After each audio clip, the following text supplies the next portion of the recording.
శౌర్య, బాబునిటివ్వు, నేను నిద్రపుచ్చుతాను.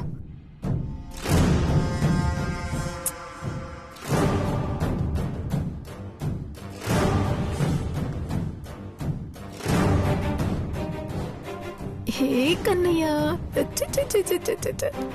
అయ్యో కన్నయ్య. ఏం జరుగుతుంది కళ్యాణి అసలు ఇంట్లో? బాబుని ప్రాణానికి ప్రాణంగా ప్రేమించిన నువ్వే బాబుని చంపాలనుకోవడం ఏంటి? ఎందుకింత దారుణంగా ఆలోచించావు? చిన్న పిల్లాడని కూడా జాలి లేకుండా ఇలా ప్రవర్తించిన ఎవ్వరినీ వదలను, ప్రాధేయపడినా కనికరించను. కనికరించను.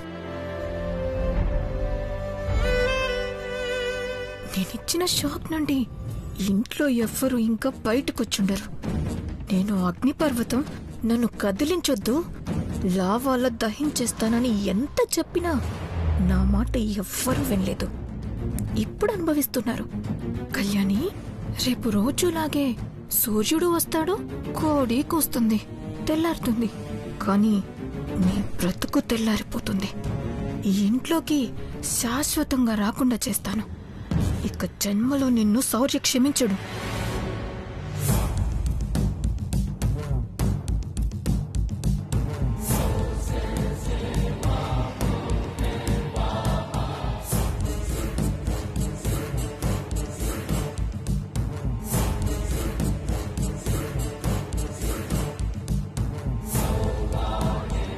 బాబుకు తప్పిన ప్రమాదం గురించి ఆలోచిస్తున్నావా శౌర్య? ఆలోచించకుండా ఎలా ఉంటావు? నీకంటే ఎక్కువగా నువ్వు కళ్యాణి నమ్మావు. కానీ కళ్యాణి స్వార్థంతో మన కన్నయ్యని చంపాలని చూసింది. అసలు అంతలా ఎలా మనసు వచ్చిందో ఇప్పటికీ అర్థం కావడం లేదు. నిజమే సంపద, నేను ఇంకా అదే ఆలోచనలో ఉండిపోయాను. Anyway, thank you so much. నేను ఇంకా ఎవరిని నమ్మను.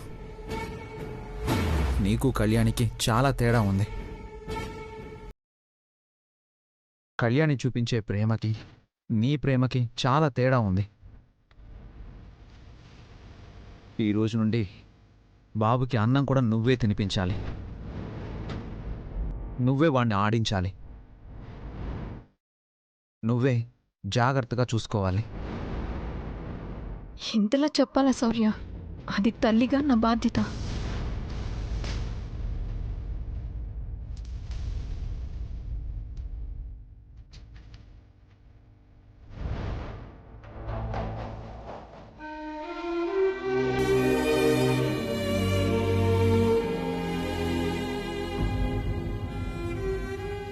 నీ కూతురు ఈ అన్నంలో విషం కలిపింది.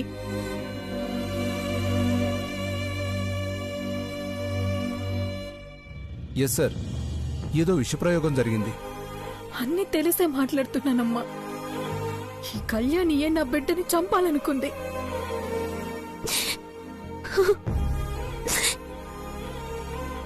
అందరికీ చెప్తున్నాను, కళ్యాణి నేరస్తురాలు. నేరం చేసిన వాళ్ళని నేనైతే ఈ ఇంట్లో ఉండనివ్వను. కళ్యాణి ఇంట్లో ఉండడానికి వీలు లేదు.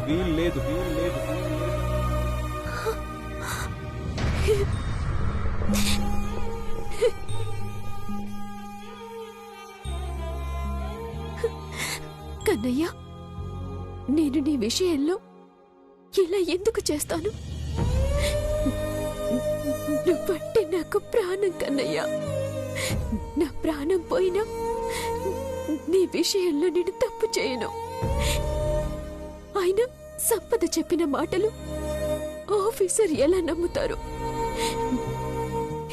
నా గురించి తెలుసు కదా. మీ నాన్నన్న మాటలు నా గుండెల్ని పిండేస్తున్నాయి కన్నయ్య. ఏ బాధనైనా నేను భరించగలను, కానీ నీ విషయంలో భరించలేకపోతున్నాను కన్నయ్య.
అంతా మాయలా నమ్మలేనట్టుంది. బాబు విషయంలో చిన్నదానికే కళ్యాణి విలవెల్లాడిపోయేది. ప్రాణానికి ప్రాణంలా బాబుని చూసుకునేది.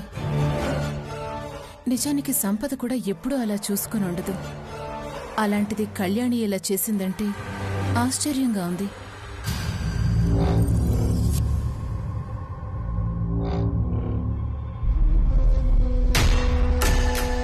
చూస్తూ ఉంటే కళ్యాణి గురించి ఆలోచిస్తున్నట్టుంది పిన్ని. అవును సంపద. దమయంతి అత్తయ్య ఆలోచనని అనుమానం చేయాలి. అత్తయ్యకి కళ్యాణికి మధ్య చిచ్చు ఇంకా ఇంకా రా చేయాలి. ఆలస్యం ఎందుకు? పద.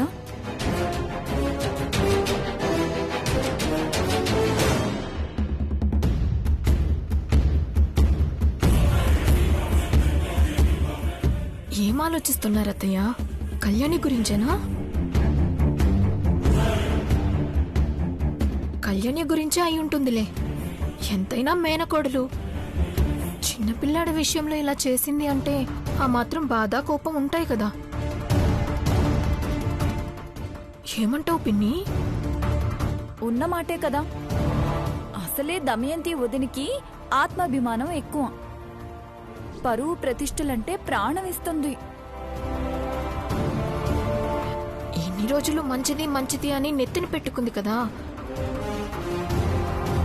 ఇప్పుడు అర్థమై ఉంటుంది అత్తయ్య గారికి మేనకోడలు బాగవుతాం. నాకిప్పటికీ నమ్మకం కుదరడం లేదు. నువ్విలాంటి పనులు చేస్తావేమో కాని అది చెయ్యదు. ఇప్పటి వరకు అదిలా చేసిన దాఖలాలు కూడా లేవు. కళ్యాణి గురించి నువ్వు తక్కువ అంచనా వేస్తున్నావు అత్తయ్య. మాధురి రక్తం కళ్యాణిలో ప్రవహిస్తూ ఉంది. అనుపమమ్మ పెంపకం కళ్యాణి నరనరాల్లో జీర్ణించుకునుంది.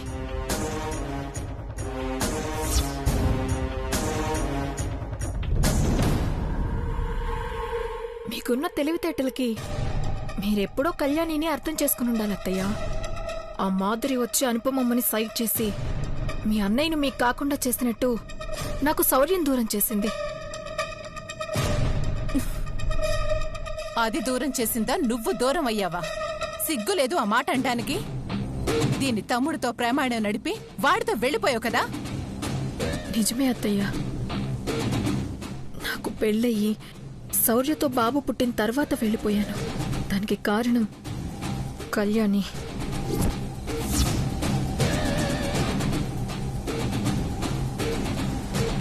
నాకు పెళ్ళయిన తర్వాత సిద్ధును మర్చిపోయాను అత్తయ్య. నన్ను నమ్మండి. ఒకవేళ మర్చిపోలేకపోతే నేను వెళ్ళిపోయేదాన్ని కదా.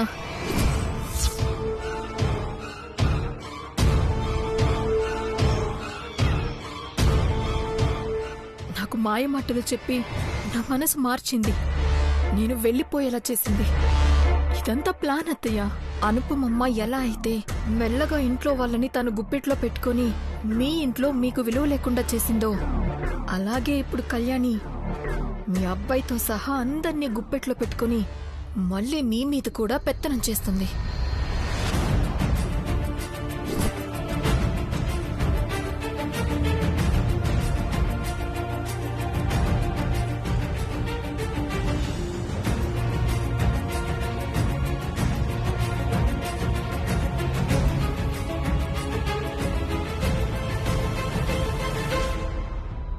నిజమే సంపద. మీ దమయంతి అత్తయ్య మాట ఎవ్వరూ వినడం లేదు. పాపం కూరలో కరివేపాకులా తీసి పడేస్తున్నారు.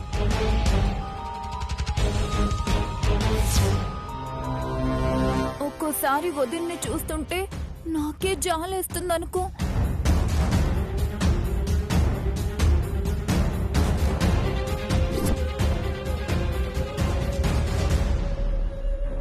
అయినా ఆవు చేల్లో మేస్తే దూడ గట్టున మేస్తుందా?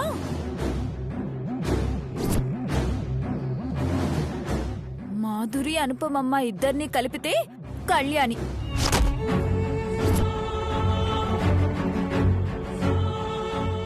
అవును పిన్ని, కేవలం కళ్యాణి వల్లే నా జీవితం ఇలా అయిపోయింది.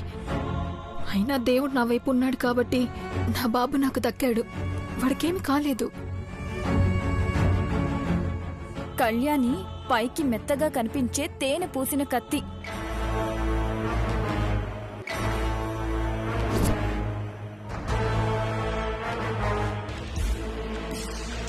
ఒక్క మాట ఆలోచించొదినా, శౌర్య బిడ్డంటే నీకిష్టం లేకపోయినా ఏ రోజు నువ్వు వాడి పట్ల కఠినంగా ప్రవర్తించలేదు. కానీ ఆ కళ్యాణి, అమ్మో, తలుచుకుంటేనే భయం వేస్తుంది.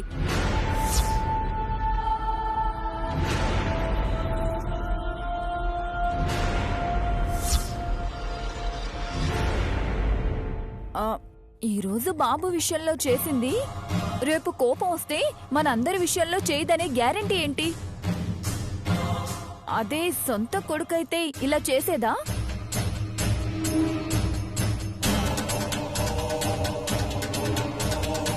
కళ్యాణి అనుపమమ్మ కలిసి ఆడుతున్న జగన్నాటకం ఇది.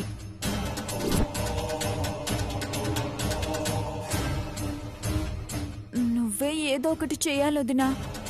మళ్ళీ నువ్వే ఇంటికి మహారాణిగా ఉండాలి.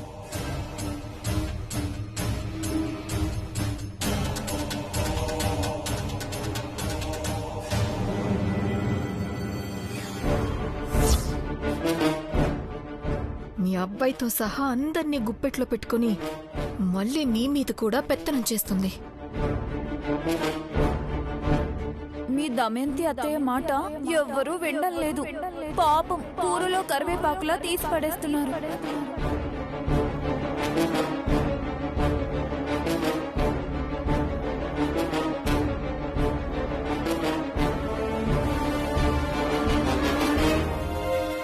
శౌర్య, ఇంకా ఏం ఆలోచిస్తూ కూర్చున్నావురా?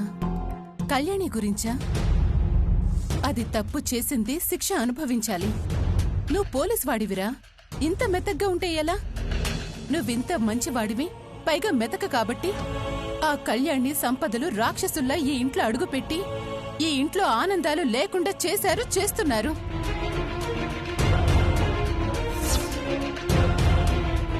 ఇన్ని రోజులు ఆ సంపద మంచిది కాదు, దాన్ని ఎలాగైనా గెంటేయాలి అనుకునేదాన్ని. కాని ఈరోజు అర్థమైంది, సంపద కంటే కళ్యాణియే డేంజర్.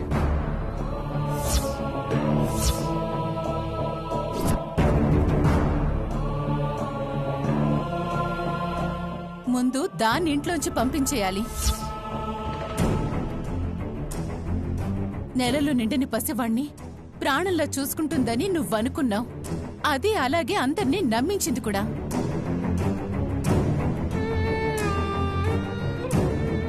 అలా నమ్మించి చివరికి రోజు పసివాడి ప్రాణం తీయాలని చూసింది.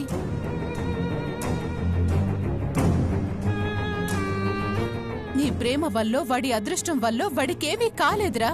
వాడికేవైనా అయ్యుంటే నీ పరిస్థితి ఎలాగుండేదో తలుచుకుంటేనే నాకు భయంగా ఉంది.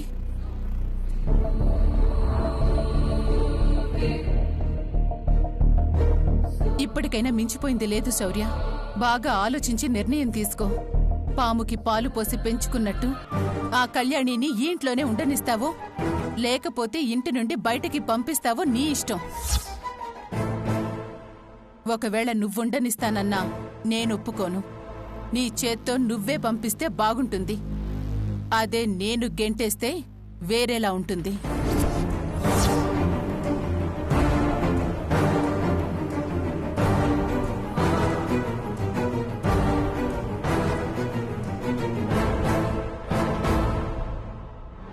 అమ్మా, నా నిర్ణయం ఏంటో నేను ఆల్రెడీ చెప్పాను. కళ్యాణి వ్యక్తిత్వం ఆత్మాభిమానం కలది. తనిక్కడ ఉండదు, వెళ్ళిపోతుంది.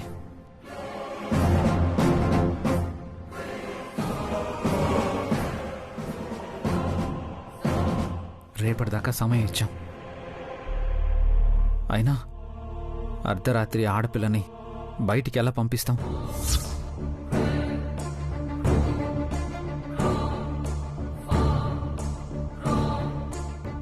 నా కన్నయ్యని చంపాలి అనుకున్న దాన్ని ఎలా క్షమిస్తానమ్మా?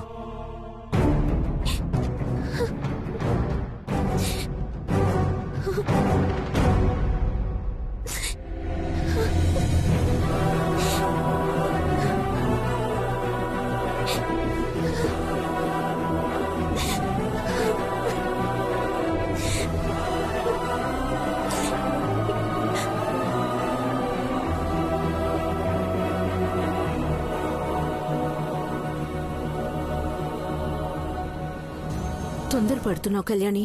శౌర్యకి తెలిస్తే నిన్ను క్షమించడు. నన్ను క్షమించకపోయినా పర్వాలేదమ్మా, కానీ బాబు మాత్రం బతకూడదు. నువ్వు ఈ ఇంట్లో నుంచి వెళ్ళిపోవాలి. రేపు ఉదయం ఈ ఇంట్లో ఉండబోయేది నువ్వో నేను. నువ్వే తెలుసుకో.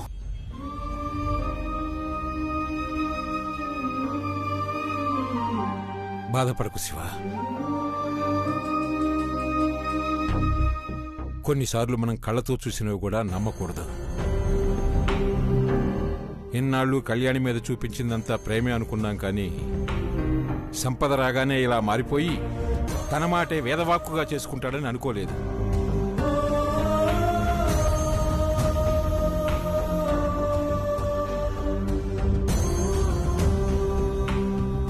అనుపమా, ఇదంతా నిజమేనా? కళ్యాణి బాబుని ఎందుకు చంపాలనుకుంటుంది? నా కళ్యాణికి ఎందుకు ఇలా జరగాలి? బాధపడకమ్మా. ఇప్పుడు మనం బాధపడితే నిజంగా కళ్యాణి తప్పు చేసిందని మనమే ఒప్పుకున్నట్టవుతుంది.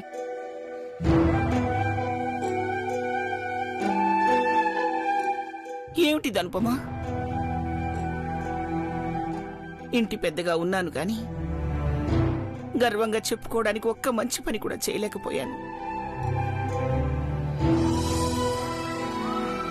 ఒకప్పుడు నీ కాపురం కూలిపోతుంటే ఆపలేకపోయాను.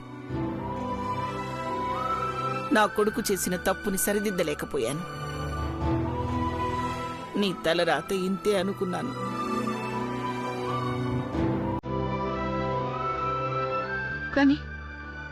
కానీ నీలాగే కల్మషం లేని కళ్యాణి జీవితం కూడా నాశనం అయిపోతుంటే ఏమీ చేయలేకపోతున్నాను.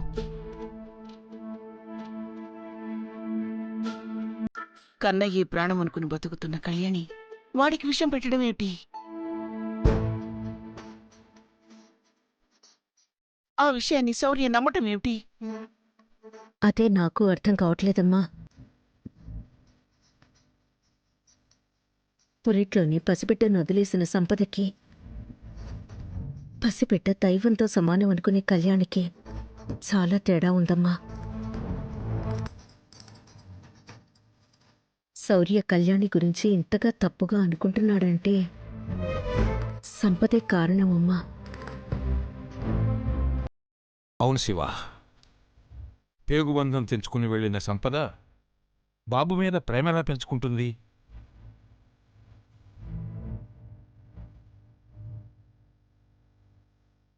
తనకు అవసరం అనుకుంటే ఆ పసిపిల్లాడి ప్రాణాలు తీయడానికి కూడా వెనకాడదు.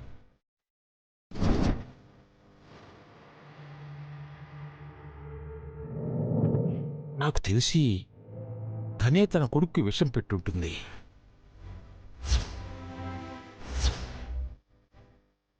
కళ్యాణిని ఓడించడానికే సంపద ఇదంతా చేసుంటుంది. ఇప్పుడేమీ చేయలేమంటారా?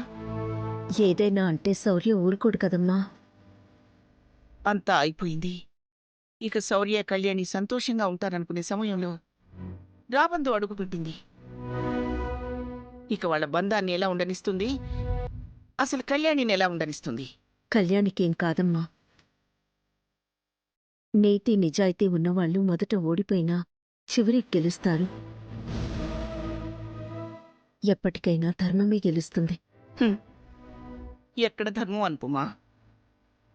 ధర్మం గురించి మాట్లాడితే పురాణాల్లో పుస్తకాల్లో మాత్రమే ఉంది. అదంతా కట్టు కదా అనిపిస్తుంది.